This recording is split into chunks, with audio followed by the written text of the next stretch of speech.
So we're going to continue in this new series we just started a couple weeks ago. It's called EIKON, image of the invisible. Thanks to our pal John. He's come along and he's really talented with these videos. You see how he made that thing animate? I could never figure that out. He was telling me about that one day, and I was like, "Could you just give me advice on one thing?" And he was like, "Just here, I'll just knock it out." And I think what he could do in a week would have taken me about 6 months. So thank you, sincerely. But as you can probably surmise from the image, the premise of this series, it kind of centers around Jesus, this phrase of his being, "Who do you say that I am?" And the fact that if you read through the Gospels, Jesus seems sort of perfectly, well, I'm sure he was frustrated at times, but not frustrated enough to demand change in those who are in front of him. He appears to me to be many things to many people. I see it in the scriptures and his interactions with the folks, his disciples and frenemies that were around him back then. And I see it in conversations after 15 years of Christianing in a vocational sense and hearing lots of people. I've just come to see that Jesus, that Christ, is one unified being that expresses himself in an incredible variety of ways. And I started to see it almost as Jesus as this the screen that all these ideas about who God is and what a holy person is, our best ideas about who we hope to be and who we actually are, the core of our being, just this field against which we project all of these ideas, too many to count. And this sort of idea stayed with me for a couple of years, and out of it grew this teaching series that we just started in. So through it, like a guy Carl Jung, the psychoanalyst, has a lot of fascinating writings on the subject of the inner life, and so he's kind of been a guiding light for the constructing of this series as well. And we'll actually start out with a quote from him. So the next slide is, "Who do you say that I am? Persona, shadow, and spirit." And that's the title for this morning's teaching. And here's some thoughts from Carl Jung. This is a little Latin phrase that he fancied. It says, "In sterquilinus invenitur," which translates to, "In filth it will be found." That which you most need to find will be found where you least wish to look.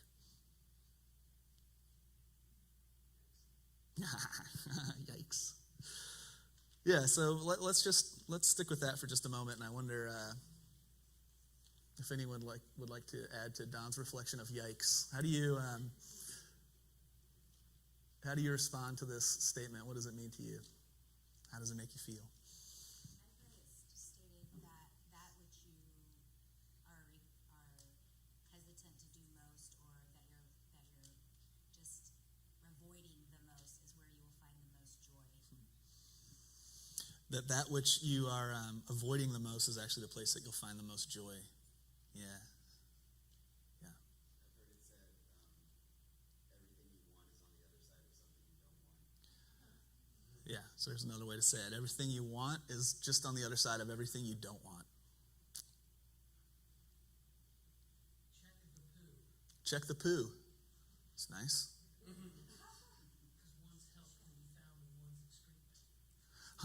The health of the creature can be found in what it excretes. That's interesting.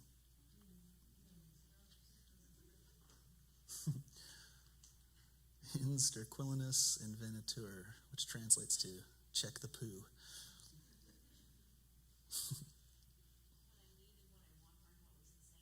What I need and what I want aren't always the same.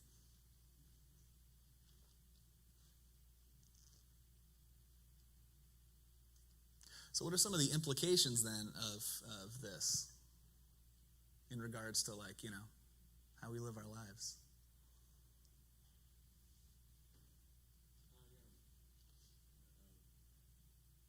Learned this lesson, I guess, when I was young, first married, bought a house. Things were really tough financially. I knew I wanted financial security. So I left a job and took a job that was straight commissions, that was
for sharing that. Yeah, to summarize, Rich said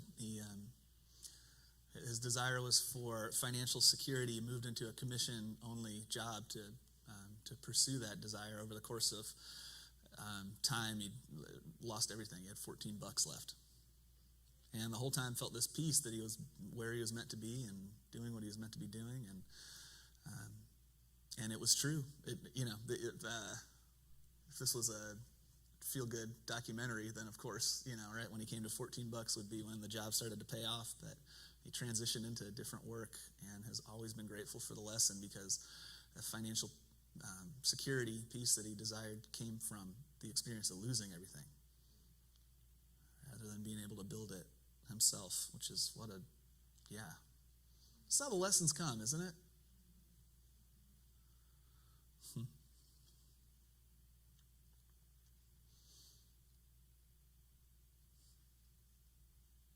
That which you most need to find will be found where you least wish to look. Walt Whitman, he's got this famous line. He says, "I am large. I contain multitudes." And this is a sentiment that was, every bit as true, every bit as true for each of us as it was for him. And the desire and the hope, that, sort of the stated goal, I guess, of Christianity throughout all of time, and our purpose too, is the desire and the experience for finding to be true what St. Paul said, which is that Christ is all and is in all.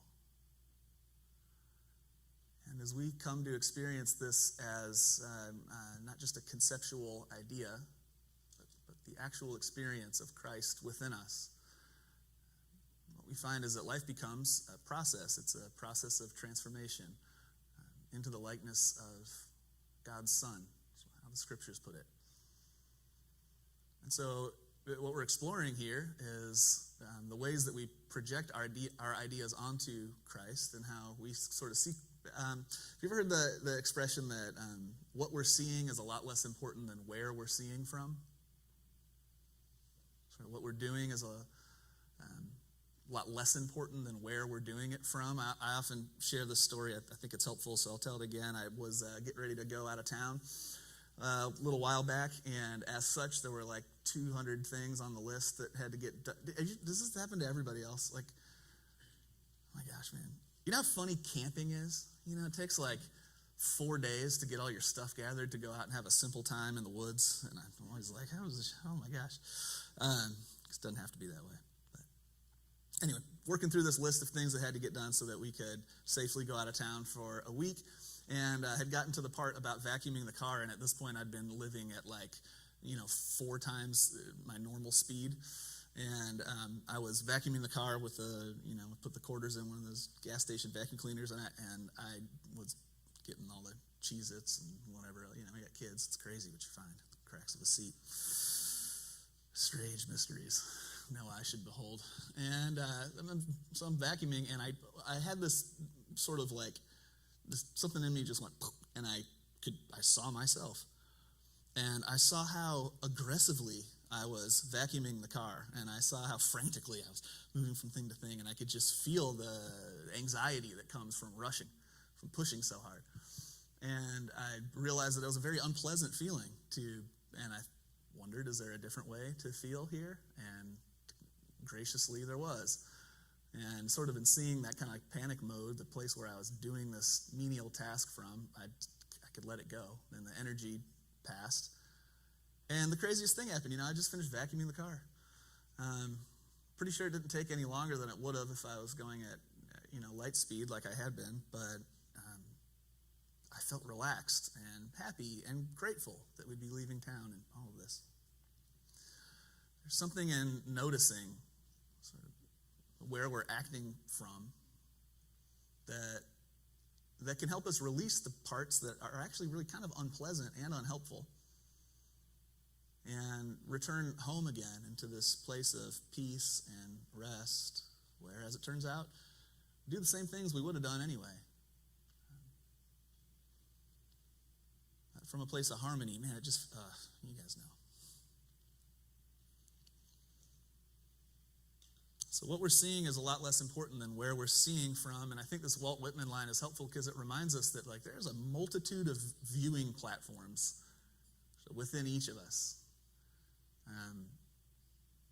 We have contradictory perspectives a lot of times on the same thing, just from inside our own self, let alone, if you're hanging out in a group and you see how differently everybody experienced the same thing that just happened to all of us. If you spend enough time in here and we start to see, I experience that in a lot of different ways too. And it seems the more intense and the more confusing the situation, the more, at least for me, I come in contact with these different ways of seeing it.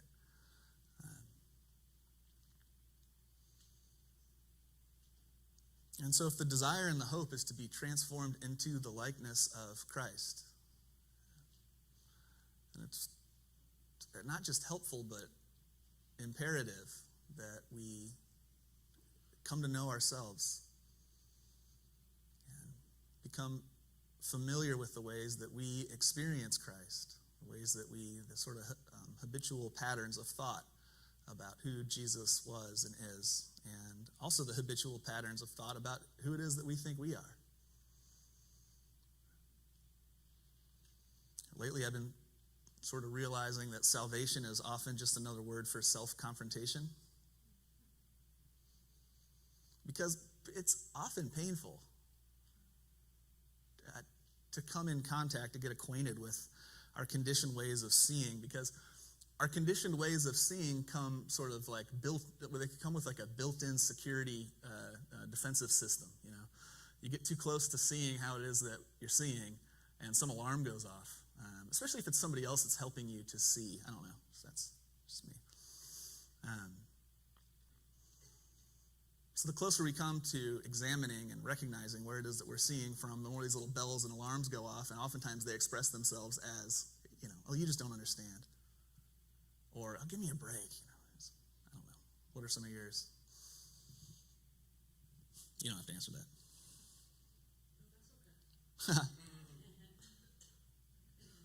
No, it's okay. I'm good. I'm all right. I told you so.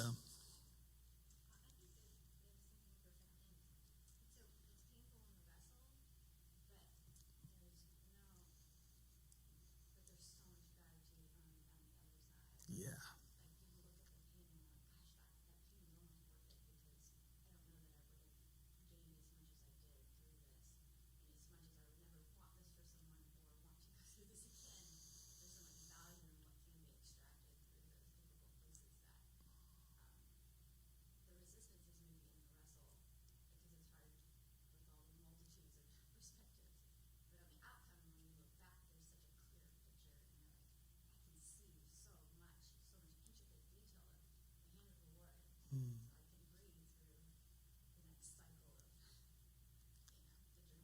Yeah.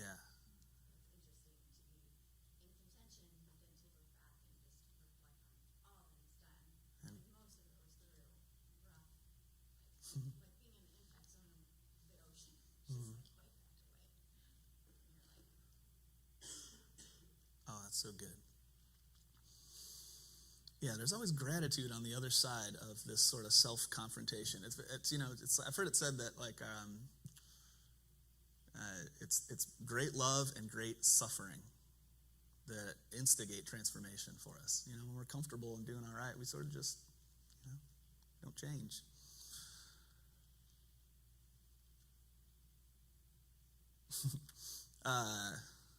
My oldest son, August, and I have been bachelors this weekend. Just took Arlo down to our old stomping grounds at Bradenton. And so August and I share this, we're the nerdy ones. All right, you've probably noticed Jess is cooler than me. I don't know if you've gotten to know her at all. She's shrouded in mystery, sweet style, cool hair. She dresses me up like this so that I don't look quite as nerdy as I would if I were left to my own devices. But August and I connect on the nerd vibes. And so every time that Jess and Arlo go out of town, we watch comic book movies. So we've been doing that. And you just reminded me, man, just last night I was watching one of those X-Men movies, and Professor X and Magneto, stay with me, they're about to die, all right? It's an apocalyptic situation, and they've been enemies for 60 years or whatever. And the bad guy, Magneto, he just says, oh, Charles, all the years we wasted fighting each other. That's what these defensive alarm systems do when we feel poked. We feel like we need to retreat back behind the bunker and defend our own position. It just perpetuates inner and outer conflict. And, you get to be a certain age and you think, I don't think this is worth the time.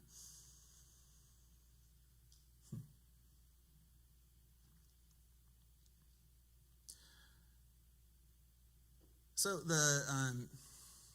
Jesus wasn't a Christian, right? He was a Jewish guy. And if you just sort of strip away a couple thousand years of Christianity and just read the Gospels as they are, it really doesn't appear he was attempting to launch a new religion. He seemed to just be trying to reform the one that he grew up in. And but here we are, and I'm grateful. So Jesus is a Hebrew man, and the Hebrew word for prayer, the most commonly used Hebrew word for prayer is this word tefillah. There are, as far as I can tell, 4 different words for prayer. There's one called paga, and it means intercession. There's one called bracha. You guys want me to do that? Are you all right? Bracha, which means thank you. Shanan, meaning to ask for mercy.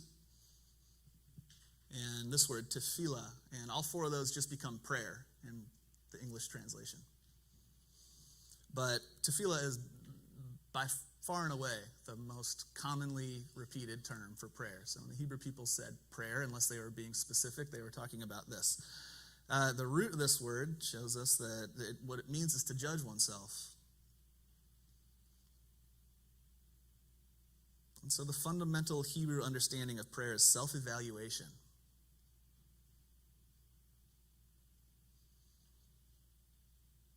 I'm going to read one more quote and then we'll reflect for a minute. This is Richard Rohr. He says we're all addicts. He says addiction is a modern name and also an honest description for what the biblical tradition called sin and what medieval Christians called passions or attachments. He said thinking, or he calls it stinking thinking, is the universal addiction. We're all addicted to our own habitual way of doing anything, our own defenses, and most especially our patterned ways of thinking, the way that we process reality.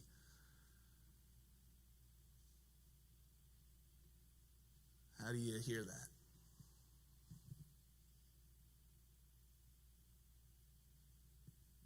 Does that feel true? Not?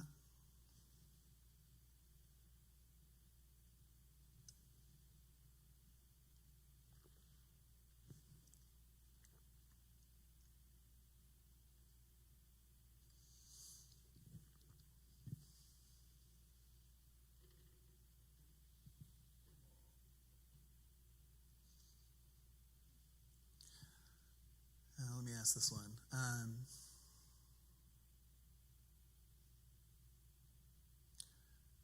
Sort of the places that we see from, our most sort of common and familiar perspectives that Mr. Rohr here, Father Rohr, would call an addiction loop, addicted to our own thoughts. That phrase has been extremely helpful for me for some time to notice. How I keep going back to this same thing. How about this one? Okay, do you ever do this? All right, so you've got something difficult going on in your life, and so it's really hard to not think about it. And the more you think about it, the more sort of sour you become, and the more sour you become, the more difficult it is to engage in any kind of like joyful way with the people around you. And so then you're kind of being a sourpuss, and that stuff's contagious, and so now you're in some kind of conflict and contention, and then you're like, I wish I could stop thinking this way, and then the thought comes back, and do you see how it's like an addiction? You've had that one, right? You're like, I don't even want to be thinking this anymore. And here I am.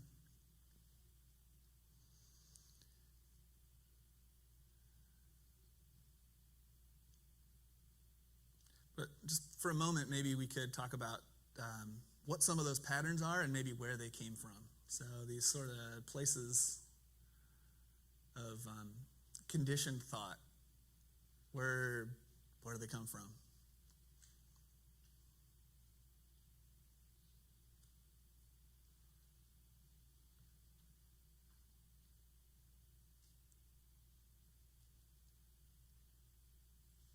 You guys want to give me? I'll give you one I wrote down.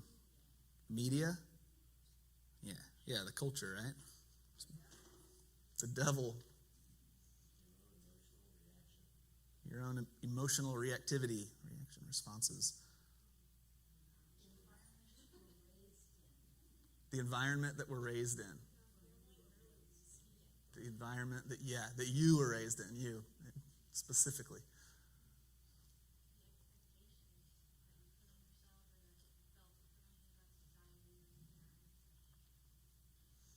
The expectations that we put on ourselves or that we felt have been placed upon us by our family, by society, and maybe also the expectations that we sort of overlay reality with. Somebody, Anne Lamott says that expectations are just resentments under construction.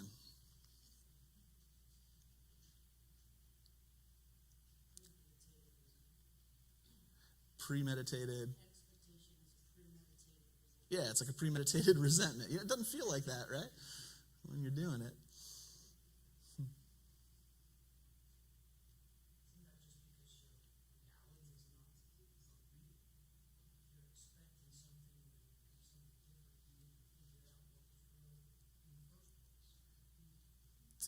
Yeah, your reality wasn't real.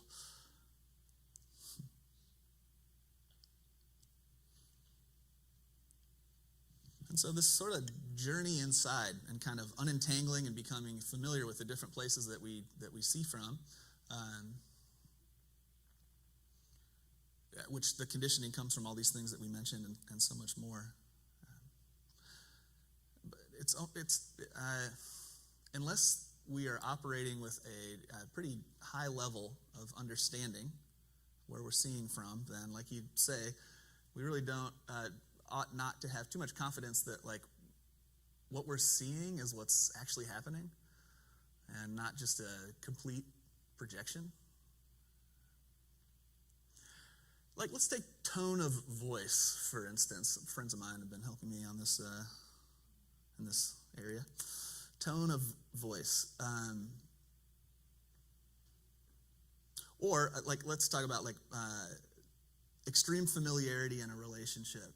And have you ever done this one? Jess and I have noticed this with each other, that we've been married for coming on 20 years, and we've known each other since we were, in like elementary school.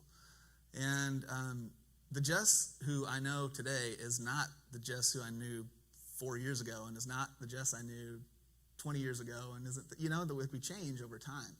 But we can become so familiar with each other that somebody can say something, like every now and then she'll say something, and I will hear it through the filter of 10 years ago. And I'll respond reactively or defensively sometimes. And other times I'll ask her, like, is this what you meant? And she'll, oh, no, that's not what I meant at all. And it's the same combination of words, and it means something completely different because it's being said from a different place. But to get to a place where I can hear it without just reacting, it has to go through, I have to take a breath and then look and see where I'm hearing from. And when I'm hearing from Bobby of 10 years ago, well, he's still mad about that, And it's an unhelpful loop to be caught in.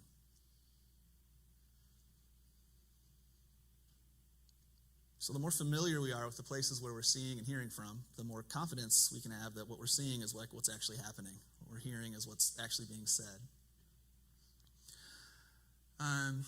I've heard along the way, one of the major sort of critiques I've heard of like the contemplative tradition is that, like, oh my gosh, all that navel gazing, you're just going to get lost in this pool in here, and we're not going to be able to get anything done.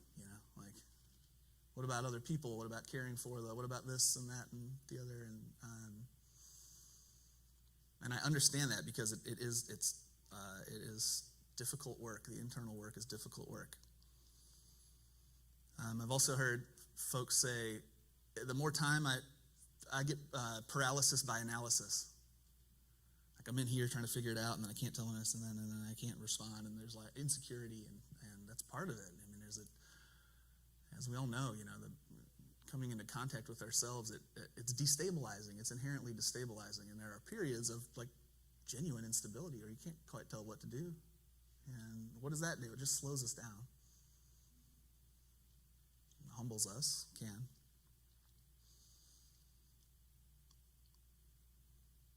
And I think like what I'm coming to realize is that we get confidence, and certainty confused. Certainty and confidence aren't the same thing, and confidence doesn't require certainty, because if we're actually paying attention, like we're not really guaranteed certainty. There's no promises about that. And life continuously teaches us that we really have no idea what's coming around the corner, yet hope springs eternal. And life continues to humble us. But the road to inner stability or confidence is paved, at least in my case, with the admission of like, I don't really know. I'm not sure.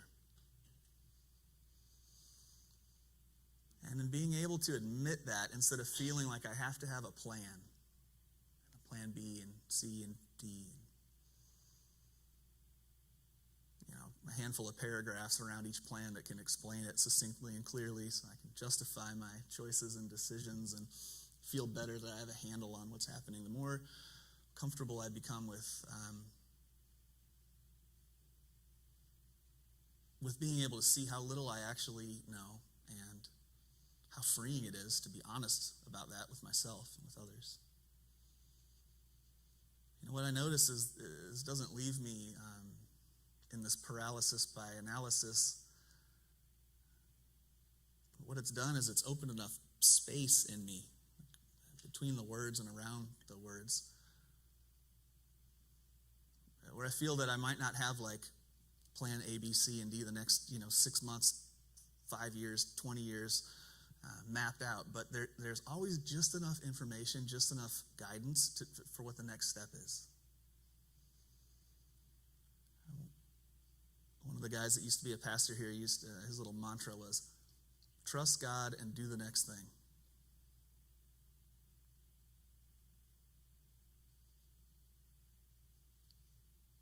And so this produces like this kind of humble confidence and this feeling that I might not know where I'm going, but I can now recognize that I'm being led.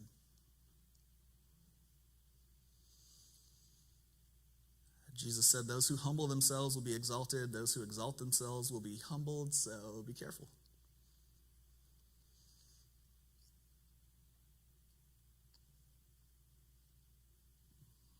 There's this verse in Jeremiah 17. It's a pretty famous one. And it goes like this. This is how it is in almost every translation you can find. Okay? It says, the heart is deceitful above all things and desperately sick. Who can understand it? Deceitful and desperately sick as the starting point for inner work. Which, let's go.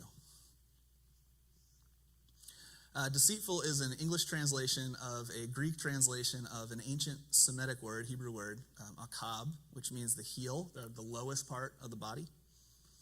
And because of its association with the character Jacob from the Old Testament, from the Hebrew Scriptures, who was the heel grabber, he was the twins are coming out, and the older brother is going to be coming out first, but apparently baby Jacob wanted the blessing of being the oldest child, so he grabbed the heel. He's trying to usurp the blessing in utero or in birth there. And he's kind of a shifty character, man. If you read the Old Testament, it's pretty hard to pick out a hero there for a long time. So because of the association of this word, akab, Jacob, the Hebrew Scriptures, becomes translated as deceitful, trickster. But interestingly, without consulting each other, the 7 translators of the Septuagint, which was the earliest Greek translation of the Hebrew Scriptures around the 2nd century BCE, so it would have been the Scriptures that Jesus had, they all arrived at an entirely different Greek word to describe the heart. Rather than this word, akab, deceitful, they came up with bathuno, which has the idea of deep and hidden things. So the Septuagint reads, the heart is deep beyond all things, and it is the man, it is the person. And who can know him, her? This idea of mystery and complexity. And in parallel literature of the time, Greek literature, this word bathuno was often used to express the deep sea. My kids got way into Wildcrats for a while. You guys know that one? like Nat Geo videos. You ever seen those ones about like the creatures that live down in the deep sea, like in the what's that crack? What's that? Was it trench, Marianas Trench? You know what I'm talking about? Those things like they've had to like adapt to live in constant darkness, and they've got like little light bulbs that dangle out in front of all their fangs and all this. You know what I'm talking about? So rather than deceitful and desperately sick, one way we could read this scripture is deep and mysterious. And who wants to go down there?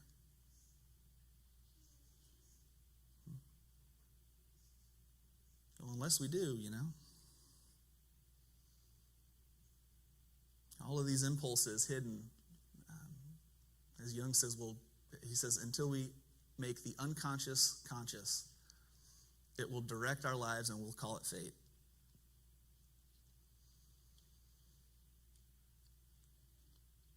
I want to close with this little passage of scripture. This exchange between Jesus and Peter. That's in 3/4 of the Gospels. It's where Jesus says, "Who do you say that I am?" to Peter. And I bring this one up, and it keeps coming to mind because as much as we may have an aversion or a desire to avoid this sort of inner exploration because of its complexity, you can't help but see that Jesus continually led and leads his disciples into this exact place. And one of the things about, some people say like the world is like a mirror, and everywhere we look, it's just ourself being reflected back to us. And why is that? Where did that come from? Because I resisted that for quite a while, so somebody teach me.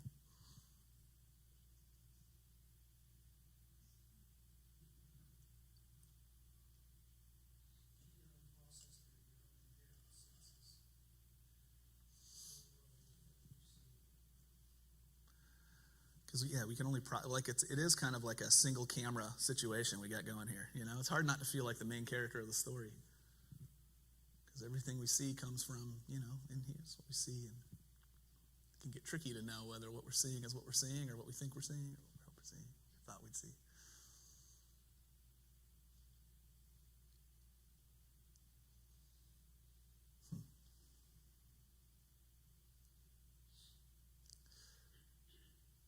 There's an Indian proverb that goes, when a cup is bumped, it can only spill what it contains.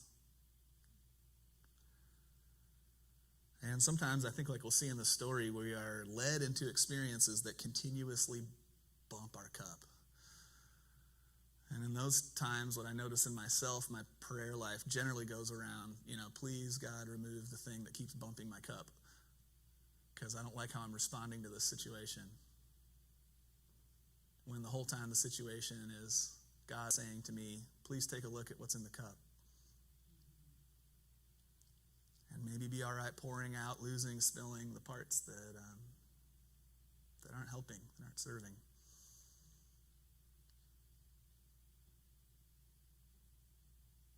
Maybe find a gentle way to do it.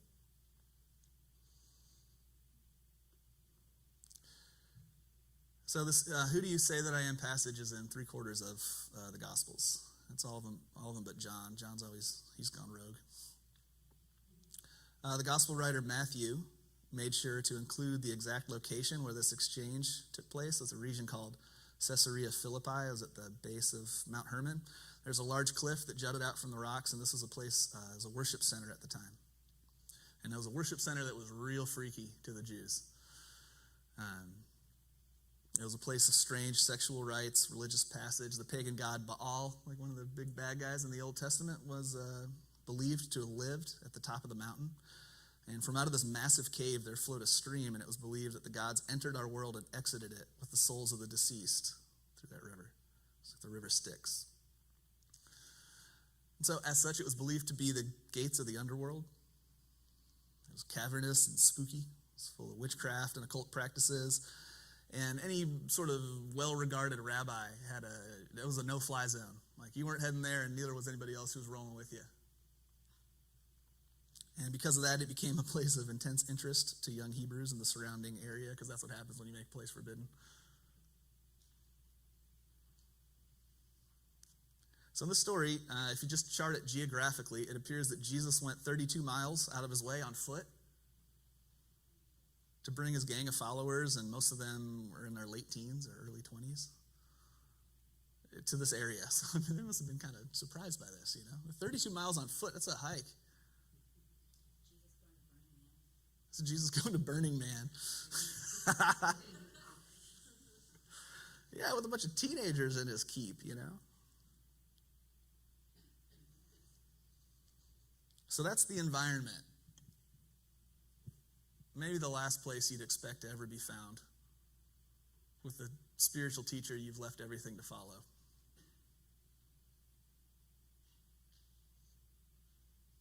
And here's how Matthew tells it. He says, when Jesus came to the region of Caesarea Philippi, he asked his disciples, he said, who do people say that the Son of Man is? The Son of Man being a designation that Jesus often used for himself. He says, who do people say the Son of Man is? And they replied, some say John the Baptist, others say Elijah, still others say Jeremiah, one of the prophets. And as for you, he asked, who do you say that I am? Simon Peter answered, you're the Messiah. You're the Son of the living God. And Jesus replied, blessed are you, Simon, son of Jonah, because you didn't get that answer out of books or from teachers, but through the Spirit of my Father in heaven, through God himself. And now let me tell you who you are, who you really are. You're Peter. You're a rock upon which I will build my church.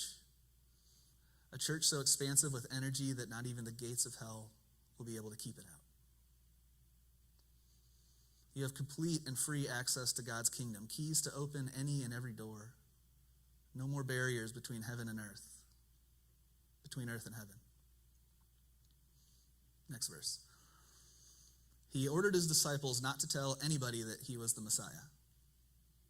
And from that time on, he began to explain to them that he must go to Jerusalem and suffer many things at the hands of the elders, the chief priests, and the teachers of the law, and that he must be killed, and that on the third day he'll be raised to life. Peter took him aside and began to rebuke him. Never, Lord, he said, this shall never happen to you. And Jesus turned and said to Peter, get behind me, Satan. You are a stumbling block to me, because you don't have in mind the concerns of God, but just human concerns.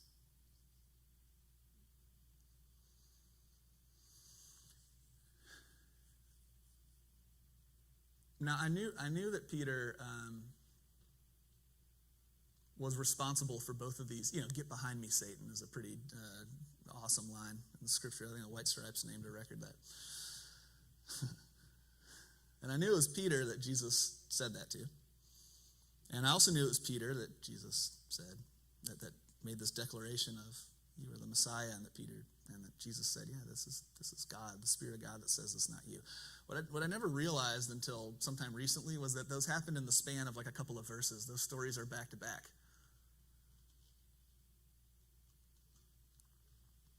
And in some brilliant way, there's such a profound expression of our inner life. There's the swirl of perspectives inside each of us. And Corey, if you want to come up.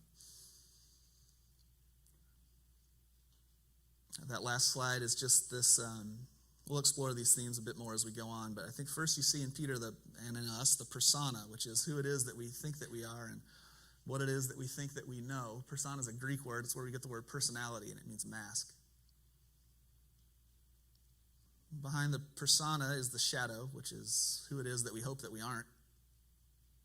The parts of us that have been rejected or despised or denied or ignored, or things that we never even knew were there. Behind this is the Spirit, which is the truth of who we are. A still small voice. The kingdom of heaven, an experience of union with Christ. And in the span of just a couple of verses, Peter manages to respond from all three places. Light, shadow, and projection. within. We contain multitudes. To make the darkness conscious is to assimilate, to bring our awareness to, begin the process of healing, which is sort of the opposite of rejecting. Learning to accommodate and to assimilate reality as it actually is within us first, and then around us. And this is the word for salvation, means wholeness, to be made whole, to be integrated.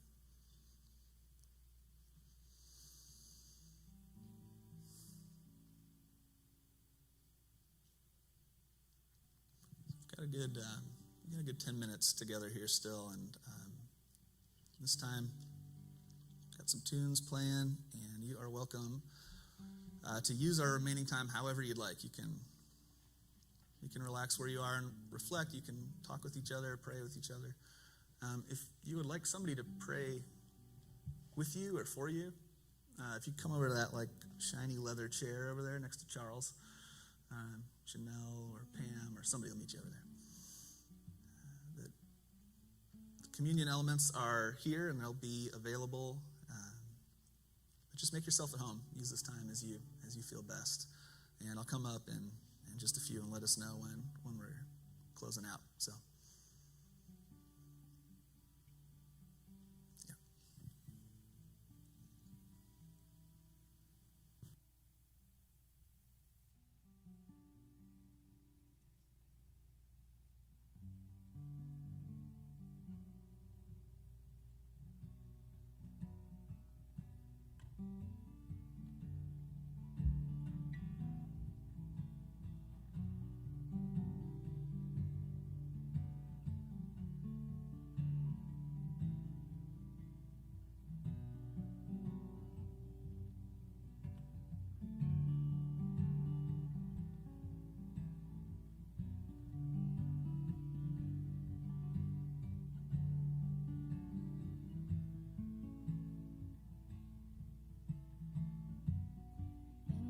Beginning was an artist with a vision.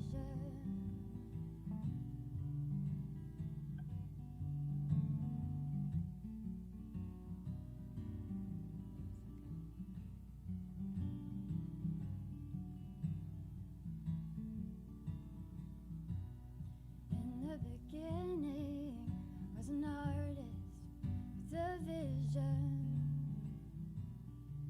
His mind's eye saw a reason for living. Between his fingers and clay, he saw my face, wrapped his arms around me and breathed in his grace. He became the blood that runs. He became the body that feels my joy and my pain.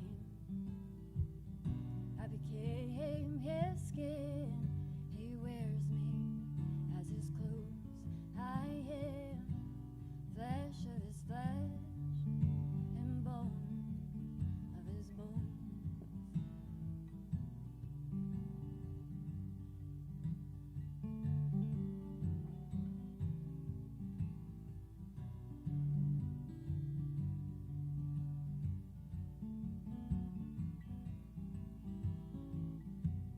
He said it's imperative he must go.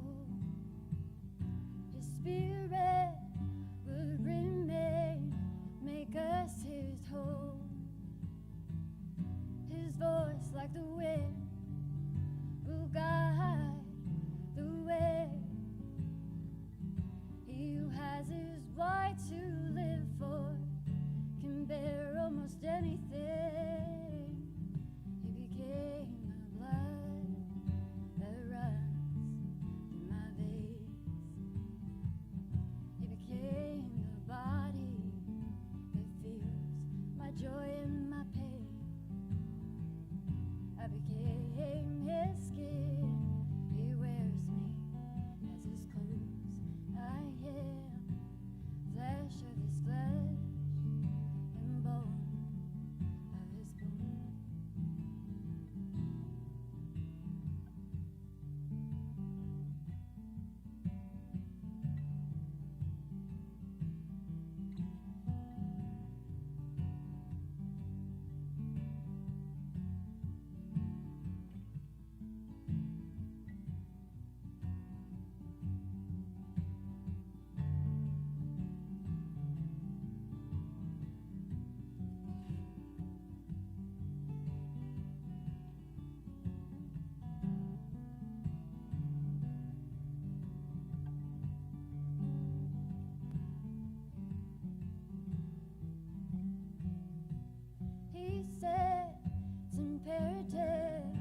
like the wind will guide the way.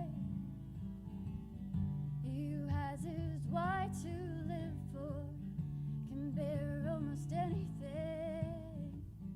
He became the blood that runs through my veins. He became the body that feels my joy and my pain. I became his skin. He wears me as his clothes. I am flesh of his flesh and bone of his bone. This path is not a lonesome road. Now I know every cycle of life and death only brings me closer, closer, closer to you. Closer, closer, closer to you. Closer, closer, closer to you. Closer, closer, closer to you. You became the blood that runs through my veins. Closer, you became the body that feels my joy and my pain. Closer, I became your skin. You wear me as your clothes. I am flesh of your flesh and bone of your bone.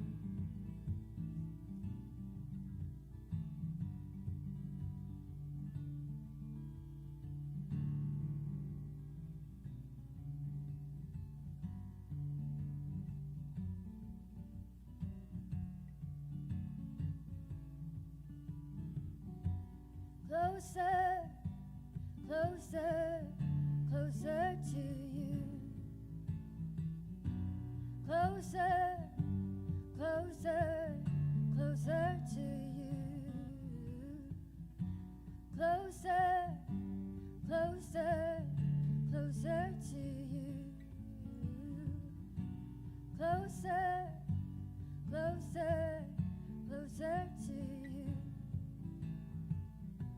Can't get any closer than flesh and bone. Can't get any closer than flesh and blood. Closer, closer, closer to you. Closer, closer, closer to you.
It's just a little past 11:30, so we are officially dismissed. You're welcome to hang out for as long like as usual. If you got kids in the back, you probably ought to head back there and pick them up soon. But yeah, we'll be here for a little while still. Maybe you guys will play a tune or something.